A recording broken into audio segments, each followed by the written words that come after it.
வணக்கம். ஆகாஷ்வாணி புதுச்சேரி செய்தி அறிக்கை வாசிப்பவர் நாராயணசாமி.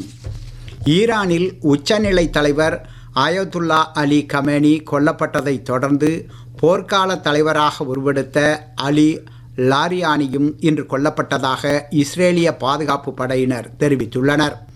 ஈரானிய தரப்பு இதை உறுதிப்படுத்தவில்லை என்றாலும் இஸ்ரேல் மீதான ஏவுகணை தாக்குதலில் தொடர்ந்து ஈடுபட்டு வருகிறது.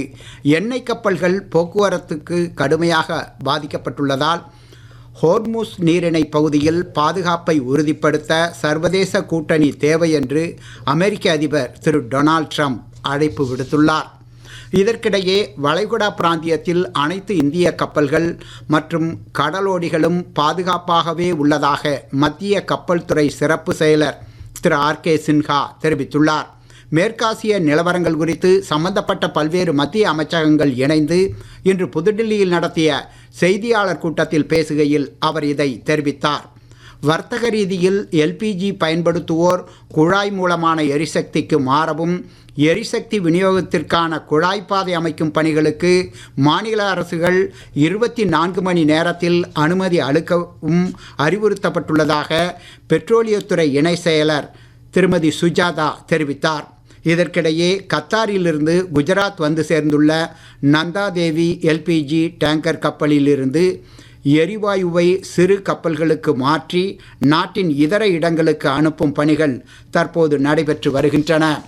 புதுச்சேரியில் தேர்தலுக்கான மாதிரி நடத்தை நெறிமுறைகளின் அமலாக்கம் மற்றும் தேர்தல் செலவினங்கள் குறித்து மாவட்ட ஆட்சியரும் மாவட்ட தேர்தல் அதிகாரியுமான திரு குலோத்துங்கன் இன்று அங்கீகரிக்கப்பட்ட மற்றும் பதிவு பெற்ற அரசியல் கட்சிகளின் பிரதிநிதிகளுக்கு விளக்க கூட்டம் நடத்தினார். தேர்தல் நடத்தை நெறிமுறைகள் குறித்து அரசியல் கட்சி பிரதிநிதிகள் எழுப்பிய சந்தேகங்களுக்கும் அதிகாரிகள் விளக்கம் அளித்தனர். தேர்தல் காலத்தில் வேட்பாளர்கள் மற்றும் அரசியல் கட்சிகளின் வங்கிக் கணக்குகளை கையாளுதல் மற்றும் சந்தேகத்திற்கு இடமான பண பரிவர்த்தனைகளை கண்காணித்தல் குறித்து வங்கிகள் மற்றும் நிதி நிறுவனங்களுடன் திரு குலோத்துங்கன் ஆலோசனை மேற்கொண்டார். எந்த ஒரு வங்கிக் கணக்கிலும் சந்தேகத்திற்கு இடமான பண பரிவர்த்தனை நிகழ்ந்தால் அது குறித்த விவரங்களை வங்கிகள் மாவட்ட தேர்தல் அதிகாரிக்கு தெரிவிக்க வேண்டுமென கூட்டத்தில் அறிவுறுத்தப்பட்டது. வங்கி பணத்தை எடுத்துச் செல்லும் வாகனங்களில் பணம் குறித்த ஆவணங்கள் இருக்க வேண்டுமென்றும் வங்கி பணம் தவிர 3ஆம் தரப்பினரின் பணம் எதையும் கண்டிப்பாக அனுமதிக்க கூடாது என்றும் மாவட்ட தேர்தல் அதிகாரி இக்கூட்டத்தில் அறிவுறுத்தினார். புதுச்சேரி சட்டமன்ற தேர்தலையும் தமிழ்நாடு சட்டமன்ற தேர்தலையும் ஒரே நாளில் சேர்த்து நடத்த கோரி புதுச்சேரி பிரதேஷ் காங்கிரஸ் கமிட்டி தலைவர் திரு வைத்திலிங்கம் தேர்தல் ஆணையத்திடம் மகஜர் கொடுத்துள்ளார். இரு மாநில சட்டமன்ற தேர்தல்களும் சேர்த்து நடத்தப்படுவதே வழக்கம் என்பதை அவர் அந்த மனுவில் சுட்டிக்காட்டியுள்ளார்.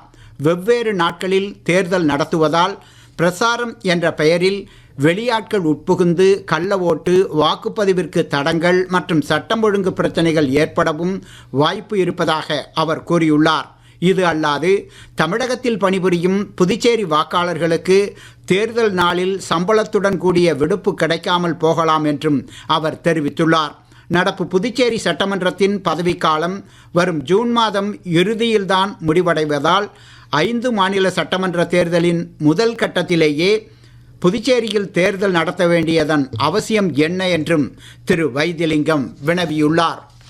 புதுச்சேரி மாநில திமுக அமைப்பாளர் திரு ஆர். சிவாவும் தமிழ்நாடு புதுச்சேரி சட்டமன்ற தேர்தல்களை சேர்த்து நடத்த கோரி தேர்தல் ஆணையத்திற்கு கடிதம் எழுதியுள்ளார். புதுச்சேரி யூனியன் பிரதேசத்தில் மொத்தமுள்ள 30 தொகுதிகளில் 28 தொகுதிகள் பூகோள ரீதியில் தமிழகத்தை ஒட்டி அமைந்து இருப்பதை அவர் சுட்டிக்காட்டியுள்ளார். சட்டமன்ற தேர்தலுக்கான வேட்பு மனுக்களை தாக்கல் செய்ய தற்போது வழங்கப்பட்டுள்ள கால அவகாசத்திற்குள் விடுமுறை நாட்கள் வருவதால் வேட்பாளர்களுக்கு போதிய அவகாசம் கிடைப்பதை தேர்தல் ஆணையம் உறுதிப்படுத்த வேண்டுமென்றும் அவர் கோரியுள்ளார்.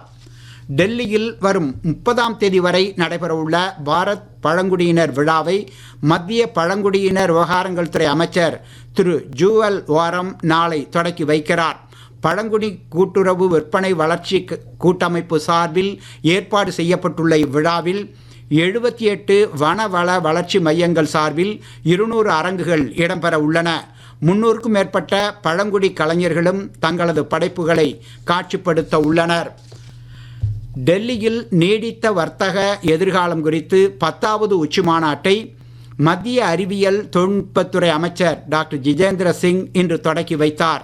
நீடித்த வளர்ச்சி மற்றும் சுற்றுச்சூழல் ஸ்திரத்தன்மையை உறுதிப்படுத்த வலுவான பசுமை பொருளாதாரம் ஒன்றை கட்டமைக்க வேண்டியதன் அவசியத்தை அவர் வலியுறுத்தினார். இத்துடன் இந்த செய்தி அறிக்கை நிறைவு பெறுகிறது.